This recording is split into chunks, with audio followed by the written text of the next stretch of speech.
mistake you made was that when you played your stroke, you didn't follow through with the racket enough. You left it too short, so although the height wasn't too bad, the lob was far too shallow and only came just beyond mid-court. So a good long follow-through would have brought a much more attractive result.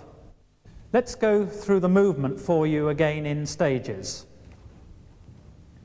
First, the position as for the drop shot, the orthodox footwork, the bending to the ball, then the face of the racket open, getting underneath the ball, and following through, a full follow-through, keeping the shoulder steady and the eyes and the head down, following the ball as the ball goes away. Let's do it again with the ball.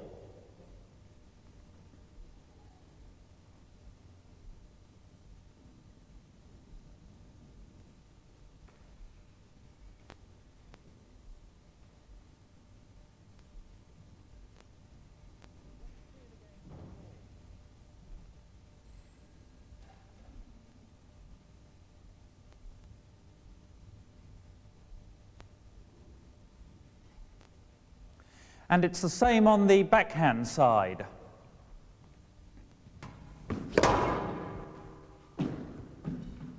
Jonathan.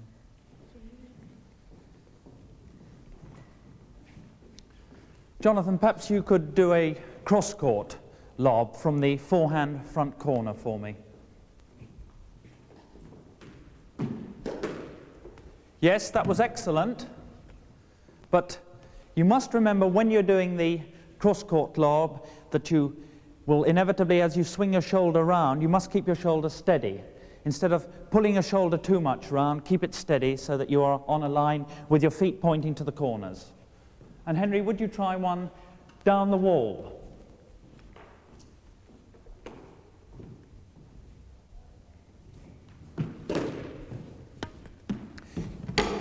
Yes, but you didn't get enough height in it because you flicked at the ball instead of following through, bending in and following right through. You must always do that with the lob. And of course, keeping your shoulder pointed steadily towards the corner of the court, no pulling of the shoulder round and pulling the ball across the court. And it did come slightly this way. Jonathan, when do you play the lob? To tire an opponent when he's by making him continually reach up for the ball. And Henry? And to give yourself time to recover your balance and then get back to the all-important tee position. Yes. When you've been playing a lot of drop shots and he's beginning to expect them. Yeah. And also to exasperate your opponent, he's rushing up to the court, attacking the ball, and you lob one over him, you've got to scamper right back and wears him out. Yes, these are all very, very good reasons. I think there are two basic functions with the lob.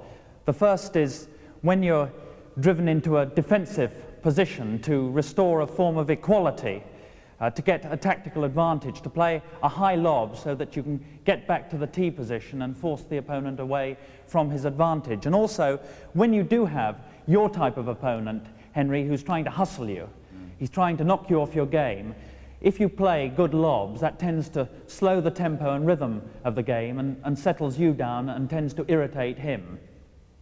I think one of the best examples of lobbing was recently in a match which was televised on that other channel between Qamar Zaman and Jeff Hunt, where Zaman had taken a game lead and was 6-0 up in the second, and Jeff was in terrible straits at that particular time, and then he started persistently lobbing, and it broke Zaman's rhythm completely, and he pulled back to 1 game all. At club level too, which is as important, that much more important, so many club players, the lob is a tremendous defensive and attacking weapon because very few club players are able to take the ball on the backhand high. In other words, players have weakness backhand high. So it's a very good weapon to use, playing it high to the backhand, bringing it in on the side wall, and it can win you many, many points. Of course, now I have to tackle the probing of Mo Asran, who is one of the great lobbers in the game. I'm sure that he will be working out whether I have weakness on backhand high.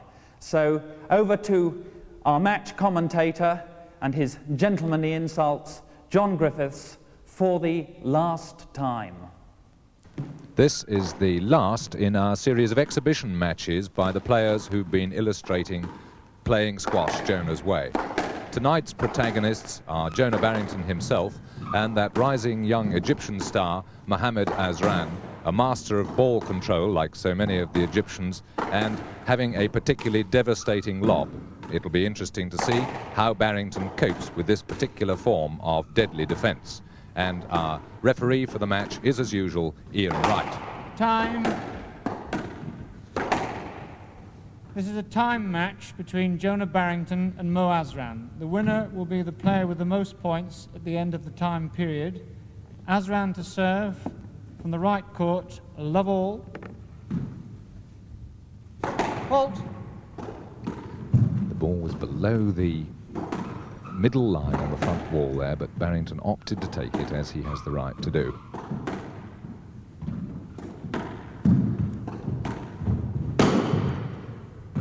Both players playing rather steadily at the outset here. Quiet drop shot there, not picked up.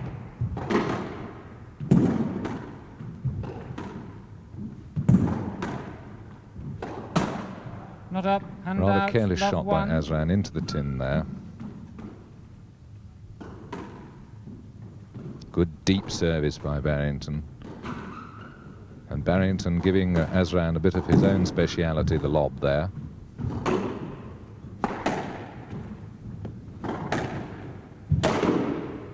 And finding the nick deep in the back corner. Azran was appealing for the fact that the ball might have been out of court in that rally, but the referee decided it wasn't and awarded the point to Barrington. 2-1. Very fine cross-court nick shot there.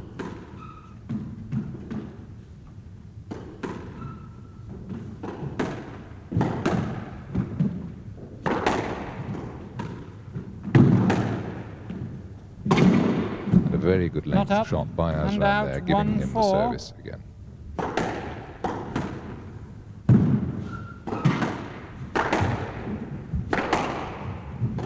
And again, it's Barrington playing Azran at his own game with a deep shot down the side walls or cross-court lob to the corner.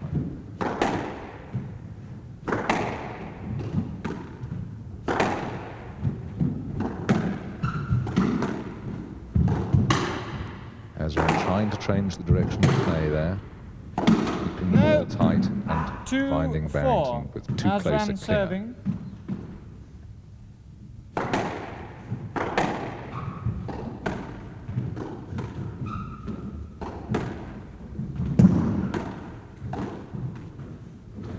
Not up. Azran again gets a good width drop shot there, boast there, which Barrington is unable to pick up.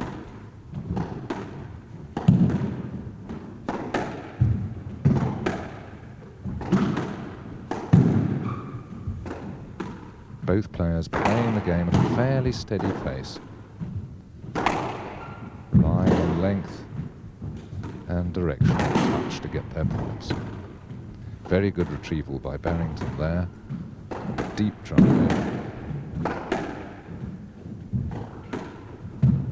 Again, giving the ball plenty of air to give himself time.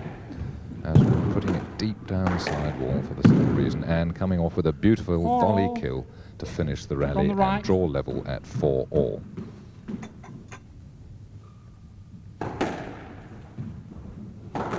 No. 5-4. Barrington's rather careless return of service there, not perhaps moving his feet quite sufficiently.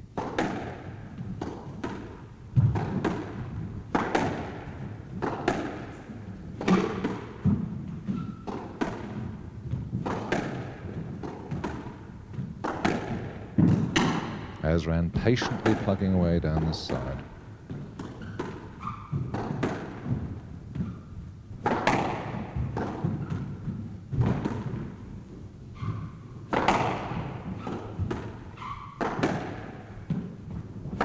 No. And that long rally, Barrington perhaps trying just a little early to put some pace into it.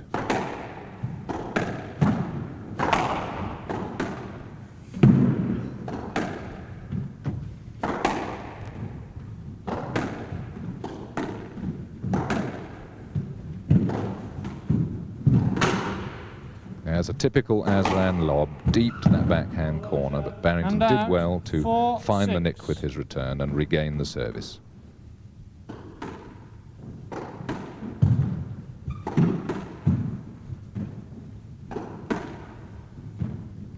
Both players seeking for a length down to the back of the court there. 5-6.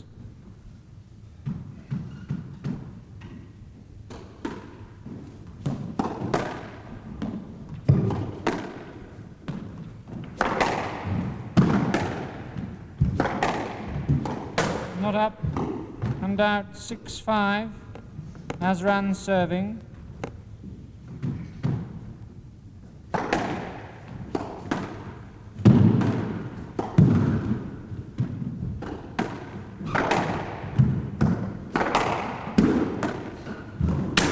Speeding the game up just a little there and then changing back to the more delicate shots. Barrington attempting a 7-5. cross-court volley, a very difficult one to the nick, and not quite bringing it off.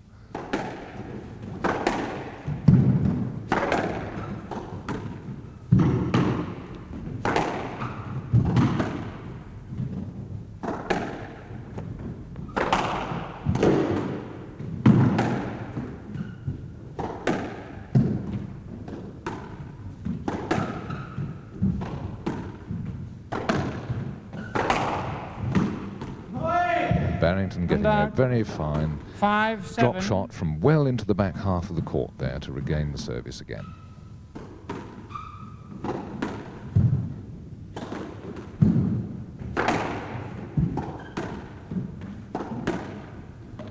Again, the players playing these deep shots down the side. And almost a miss hit Point by Barrington. Barrington there. He was appealing there for 8-7 being obstructed by from the his left. opponent, and the referee did in fact award him a point there. He might indeed have hit his opponent had he carried on with that shot.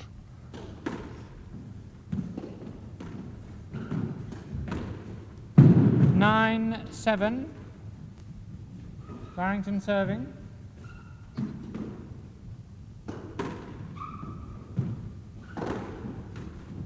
A beautiful length drive there, 10-7. past, leaving Asran stranded in the middle of the court. Barrington getting into his stride now. 11-7.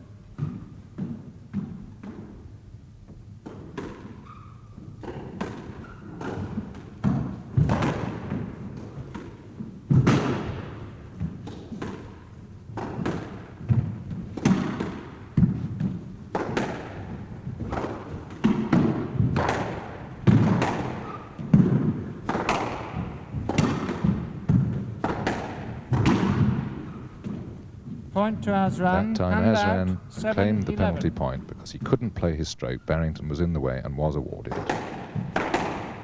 Pity doing the long rally in that way. Very well picked up by Barrington from a ball that was almost a dead nick. No. 8-11.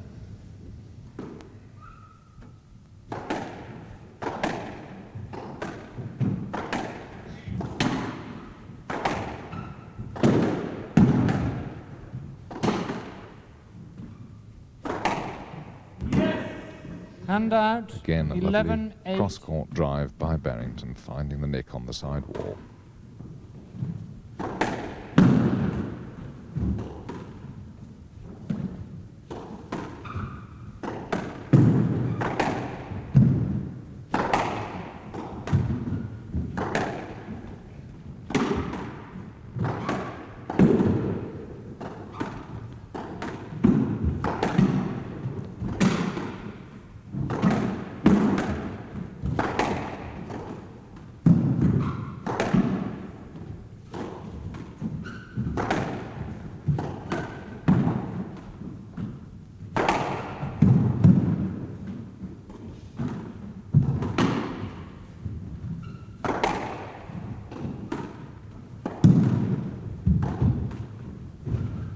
No. Not up. Barrington And out, content to keep that 8-11. rally going as long as you like, knowing there's only about a minute left before the end of the match and he's on top.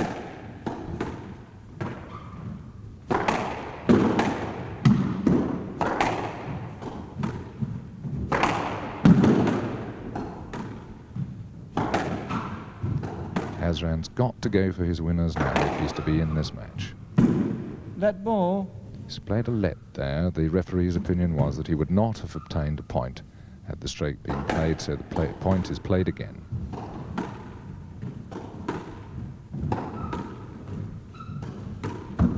Yes, another delicate And drop out, shot by 11-8. Barrington. Less than a minute to go now, and Barrington well in the saddle.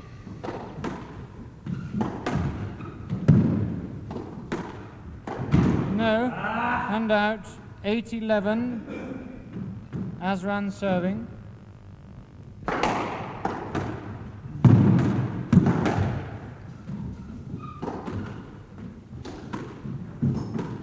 A beautiful court, lob from and Asran there, out, just out of 11-8. court. A good defensive shot. Didn't quite make it.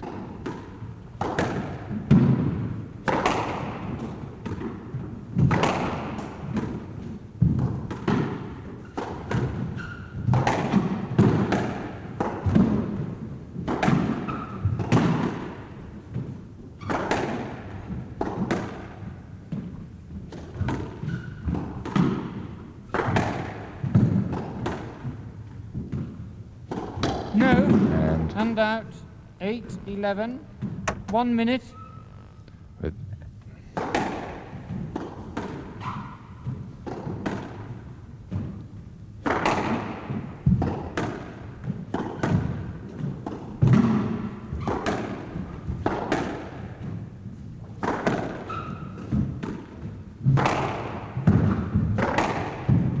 these long rallies are more perhaps suited to a 2-hour contest than the short timed match. But the longer play goes on in this way, the better it suits Barrington. Goes Not up, again for and another out, beautiful volley 11-8. kill.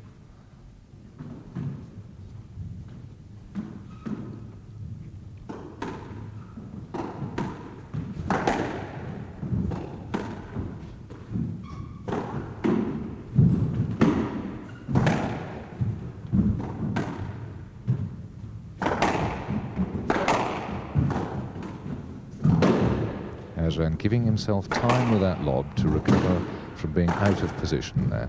But Time. again, Barrington strikes Barrington on the wins stroke of time with another 12-8. marvellous shot to win the final match in his series, well and deservedly.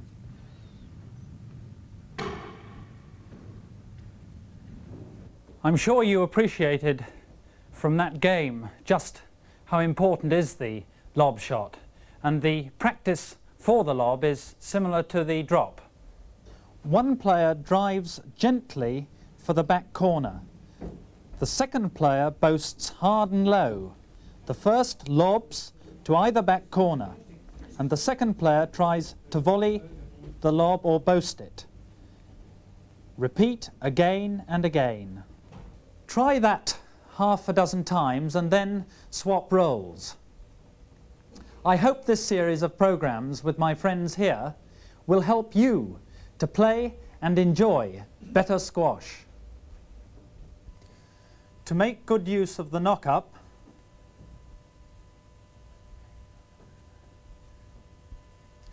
to develop a well-grooved service,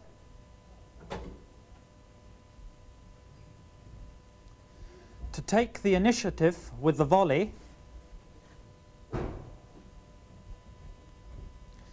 and to change the direction of the game with the boast. To cultivate the match-winning drop shot, and finally, to develop the deadly defense of the well-placed lob. We are grateful for the many guest stars for sharing their expertise with us, and to Henry and Jonathan, our two pupils, who made mistakes in earnest, purely for our enlightenment, mistakes that they certainly wouldn't have made normally. Let's just take a look at the closing minutes of a battle between two players who, despite a difference of 40 years in age, have a common love of this sport for all ages. So, the last few minutes of the battle between the ancient mariner and young Lochinvar. Keep fit and have fun. Now we're into the second half of the match between young Jonathan Cook and the somewhat older Henry Cooper, and it'll be a matter of seeing whether Henry has the stamina and Jonathan can match his wiles and cunning with pace and fitness. Not up. Tried the boast And there, and out. it didn't quite come off. 9-5. Another good length serve. 10-5.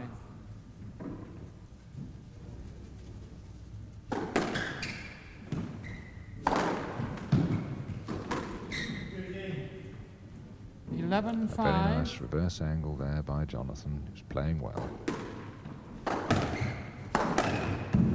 Good volley. Henry picked it up, and Not again up, Jonathan and out. perhaps not 5, quite ready 11. for the riposte.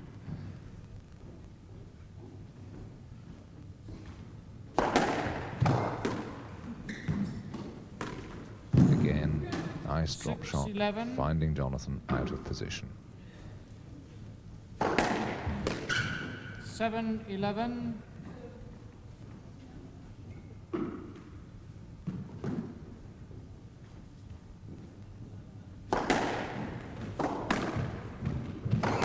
Time.